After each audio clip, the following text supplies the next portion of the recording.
Thanksgiving has always felt like a stage play in my family. Scripted smiles, forced gratitude, and silent scorekeeping behind every glance. But this year, something was different, colder, sharper. I knew it the moment I walked through the door and saw that my name wasn't on any place card. The table was beautifully set for 11, 10 names, one missing mine. I stood there holding the pumpkin tart I baked from scratch, unsure where to go. My mom barely looked up. My younger brother Ryan was already surrounded by laughter and wine refills. I sat on a folding chair by the wall like a guest, no one invited. Then, just before dessert, my mom raised her glass and said, "Let's toast." To the only child who actually made us proud. The room clapped for Ryan. I stood, my hands were shaking. "Thanks," I said, for finally saying it out loud, and I turned toward the door until I heard my father's voice. "Wait, tell them what you did." I hadn't expected a red carpet, but I also hadn't expected nothing. No greeting at the door, no hug, no happy Thanksgiving. Emily just a creak of hinges, and my mom standing there with a half-full glass of Chardonnay and a face that said, "Oh, you actually showed up." I forced a smile, held up the tart I'd spent hours baking, and stepped inside. She barely glanced at it. "There's already dessert," she mumbled before walking away. The living room was already buzzing with laughter. Me, aunt, and uncle by the fireplace. My cousins on the couch, and Ryan, of course, standing in the center, like the guest of honor. I hovered for a second, unsure whether to join or disappear. When dinner was called, I followed the group into the dining room and froze.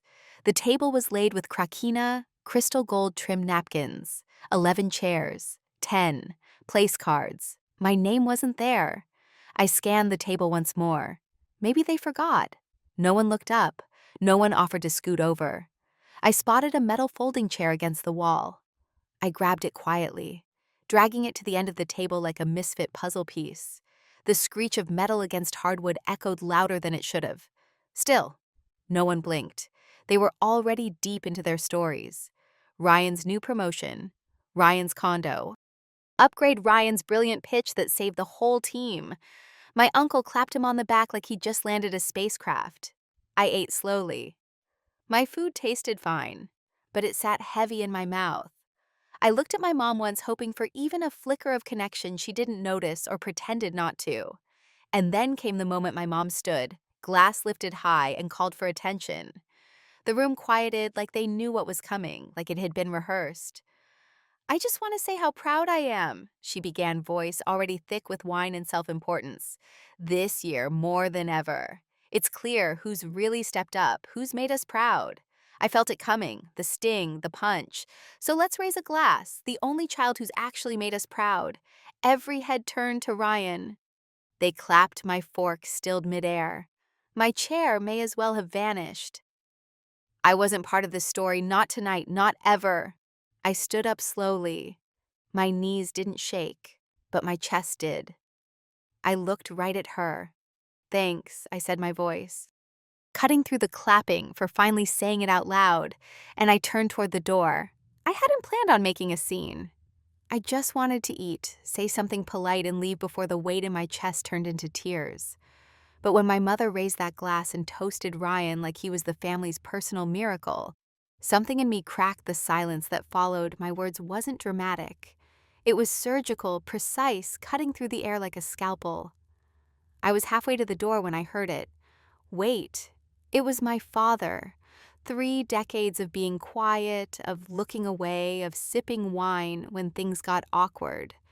And now he spoke. I turned confused. His voice was calm but resolute. "Tell them what you did." The room turned with him. Eyes flicked from my face to his and back again. My mother lowered her glass slightly, clearly thrown off script. Ryan furrowed his brow, that smug smile faltering just enough to let doubt slip in. "What is he talking about?" Ryan asked, his voice trying to stay light. I looked at my dad, wondering how much he knew. I hadn't told him the details. I hadn't told anyone. I thought it. I didn't think he'd even noticed. He nodded. Not a push, not pressure, just quiet permission. So I faced the table, the same table where I'd eaten dozens of holiday meals. Helped set every year since I was old enough to hold a fork, And I told them, "You all want to toast to Ryan," I said, voice steady. "But maybe toast to me first, because I'm the reason he even got that job." Gasps were swallowed forks. Hovered. My aunt blinked like she didn't hear me. "Right," Ryan gave a short, incredulous laugh. "What? That's not the hiring freeze at Crestfall PR." Yeah, they weren't taking applications. Ryan had no shot, but I sent his resume directly to someone I mentored, someone in HR who owed me a favor. I cleaned up his cover letter, rewrote half his resume, and made the call. That's why he got the interview. My mom's mouth tightened. That's not true. Ryan was fully qualified. Ryan didn't even know what PR stood for when he sent me the draft. I shot back. He majored in film studies and listed great people skills as his top qualification. I handed him that opportunity, and I never said a word because I didn't want the credit. The room was silent. My brother's fiancé looked away. My uncle tapped the table nervously. Only my father remained still, watching, waiting. I didn't need applause, I said. But maybe just once. I didn't want to be erased. My voice didn't shake. I wasn't looking for a fight. I was just tired. Tired of being invisible at a table. I helped keep upright. Ryan didn't speak. No one did. And for the first time, their silence wasn't mine to carry. "You're lying," Ryan said finally. But his voice didn't carry the confidence it usually did. He looked at me, then at Dad, then at Mom, searching for someone to refute it. For him, no one did. "I'm not," I replied calmly. "You begged me to help with your resume. Remember? You said you were terrible at wording things. I didn't just fix the grammar. Ryan, I fixed your chances." Mom crossed her arms. "You make everything about you." "Emily, can't you let your brother have one moment?" I felt the familiar burn rise in my throat, the one I'd swallowed since I was 17. But this time I let it speak. "You mean like when I graduated college early with honors? And you said, 'Are you sure the ceremony's worth going to?' Or when I won the state tech scholarship and you called it a cute little computer thing?" Meanwhile, Ryan finishes a 6-week online branding course, and you frame the certificate.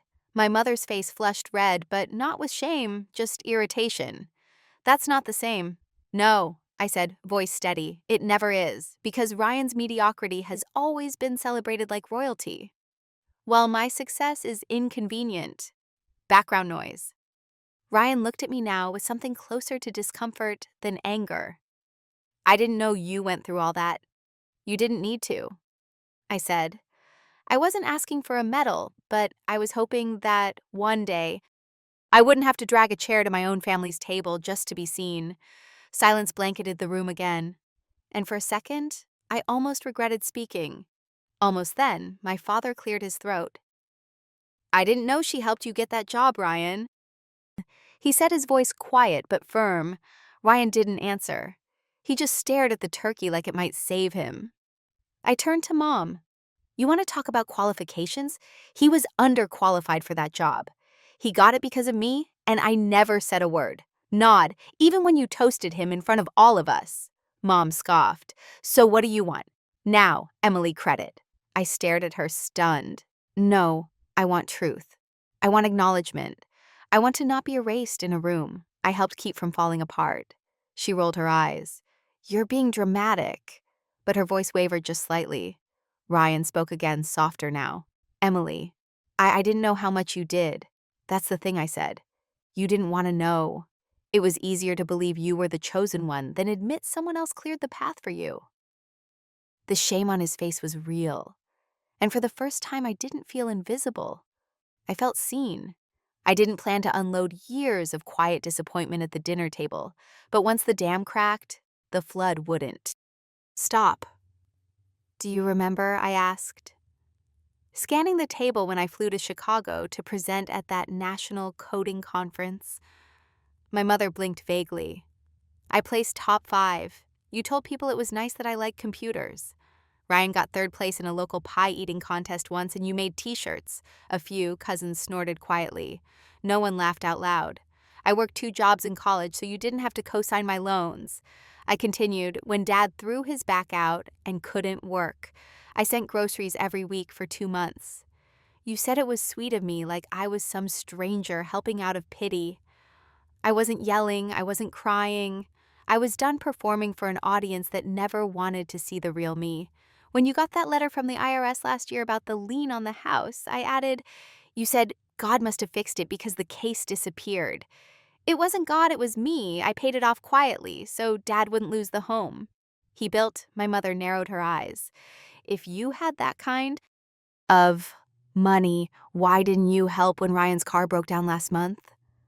The room collectively flinched. That's when I realized I said, it's not that you don't understand, it's that you don't care. To Ryan, needing a car was more urgent to you than Dad keeping his house, and I had nothing left to give. She opened her mouth to respond, but my father raised a hand, not loudly, just firmly, and she stopped. He turned to me. You paid the lien? I nodded with what my savings, all of it. He looked down for a moment, then back up, pain flickering in his eyes. You shouldn't have had to. I know, I said, but someone had to, and I thought maybe, just maybe it would matter. My mom stood abruptly. I need some air. She walked out, and a few seconds later Ryan followed, and his face pale, his step slow. And just like that, I was alone again. Only this time it was different. Because now they all knew, every person at that table knew the version of me they'd refused to see for years, the one who stayed silent, the one who sacrificed, the one they erased. One celebration at a time. I stepped outside.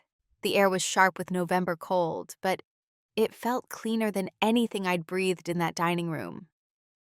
I was halfway down the porch when I heard my name, Emily, wait. It was Ryan. His voice wasn't cocky this time, it was smaller, hesitant.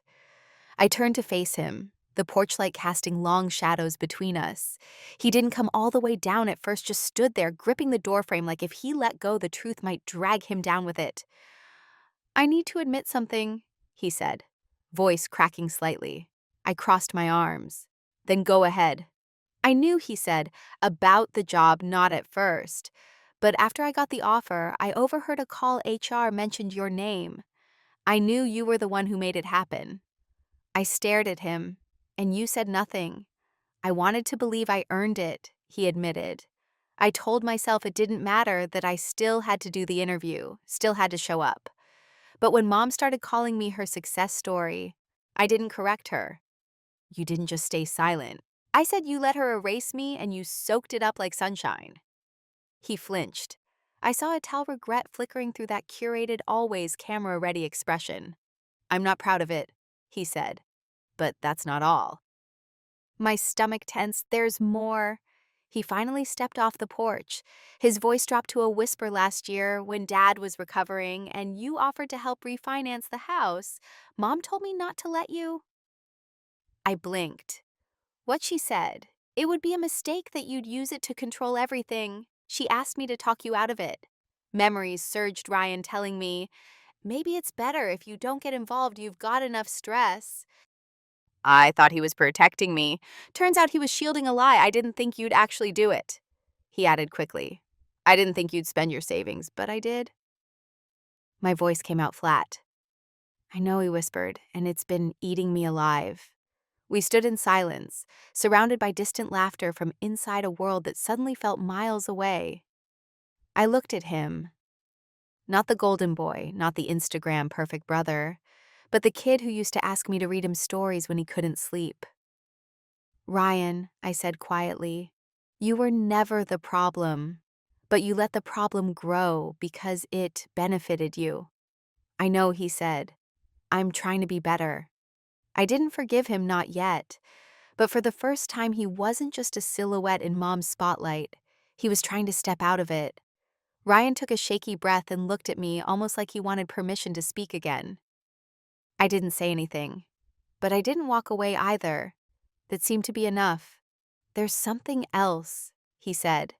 It's about the house. I frowned. What about it? He glanced back at the front door, lowered his voice. Mom's been talking to a realtor. What, she's trying to sell it before the end of the year? I felt like I'd been punched in the ribs without telling Dad. He nodded.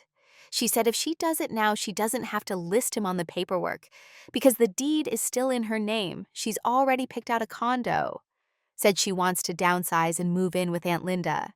She's leaving Dad. She says it's temporary, but no, she's leaving him. She just hasn't told him yet. A silence fell between us, the kind of silence you only feel when something inside you breaks clean in half. She's planning to sell the house. I repeated the same house I emptied my savings to protect, and she didn't tell him. Ryan's face crumpled a little. She told me not to say anything, said it would just complicate things. But after tonight, after what you said, I couldn't keep it quiet anymore, my hand clenched into a fist. Not from rage. Something worse, betrayal laced with exhaustion. I had done everything I could to keep that home standing, to keep Dad secure, and Mom had been plotting to cash it in behind everyone's back. She was going to blindside him, I whispered and nodded. I didn't realize how fast my heart was beating until I felt it in my neck. The weight of all the years I'd spent being dismissed suddenly fused with the shock that it wasn't just me she didn't value. It was everything. And then the front door creaked open. Dad stepped onto the porch holding his jacket in one hand, confusion in his eyes, but strength in his stance. "You should both come back inside," he said. "There's something I need to say." Ryan looked at me, unsure I was frozen. Part of me wanted to keep walking, to let them all stew in their carefully curated delusions, but something in Dad's face, something firm and vulnerable, held me there. I turned to Ryan. His expression wasn't defensive or arrogant or polished. It was raw, and for the first time in years, he didn't seem like Mom's favorite. He just looked like my brother, so I nodded, and together we followed Dad back inside. The laughter had died. The conversations were gone. What was left was that awkward, suffocating silence that always follows an emotional bomb. Everyone was seated except Dad. He stood at the head of the table now where Mom always sat. And when she returned from wherever she'd gone, she looked at him like he'd stolen her throne. He didn't blink. "I've made a lot of mistakes as a father," he began.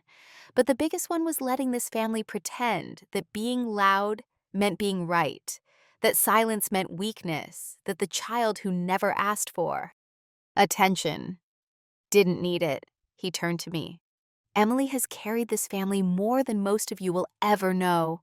I couldn't breathe. No one else could either. She paid the IRS lien last year quietly. She helped refinance the house. She helped me walk when I could barely stand, cooked, when I couldn't get out of bed, and never once asked for thanks. The only sound was the ticking clock over the fireplace. And while we were clapping for Ryan, Dad said, looking around the table, we were standing on the shoulders of the person we ignored. My mother finally spoke, her voice brittle. "Who told you all this?" He looked at her. "It doesn't matter who told me. What matters is that I know now." Then he reached into his coat and pulled out a manila envelope. He set it on the table. "I've spoken to our lawyer," he said. "The house starting next month will be in both our names." Emily and I, gasps, real audible gasps. "You're giving her the house," my mother snapped. "I'm giving her what she already saved." She tried to speak again, but he lifted another paper you signed over financial control during the refinance. "Remember, you never read the fine print. You don't have the authority to stop me." Her face turned pale, and for the first time in my life, my mother, Cynthia Carson, had no comeback. She sat down because she had nowhere else to go. The silence that followed was electric, thick, sharp, alive with tension. No one moved, not even Ryan. It was as if the house itself had paused to hear what would come next. My mother sat down, but it wasn't graceful. It was the collapse of someone who'd run out of options. Dad remained standing. He looked older than he had a few minutes ago, but there was something unshakable in his posture. Not anger, not bitterness, just conviction. "You signed over the rights when we refinanced," he repeated, "because you didn't want to deal with the paperwork because you thought it didn't matter, but it mattered. And now Emily and I share this home legally, fully." My aunt cleared her throat clearly, trying to diffuse the moment. "Well, maybe we should all just—" "No," Dad interrupted. This isn't something we smooth over with pie and polite excuses. Not this time. He looked around the table at every cousin uncle-in-law who had clapped moments ago when my mother toasted Ryan. You all sat here, he said, and applauded while my daughter was humiliated at her own family's table, and I said nothing. That's on me. I let my silence become permission. His voice cracked, then just barely enough to make my throat tighten when I was recovering from surgery. It was Emily who paid the bills, who made sure the lights stayed on. Not because she wanted recognition, but because she couldn't stand to see her family fall apart. He turned toward me. His eyes were glassy now, and I let her do it alone. I didn't trust my voice, so I just nodded. He turned back to the room, and while I was letting her carry that weight, I watched her mother toast her brother for things Emily made possible. Ryan lowered his head. He didn't try to defend himself. He didn't need to.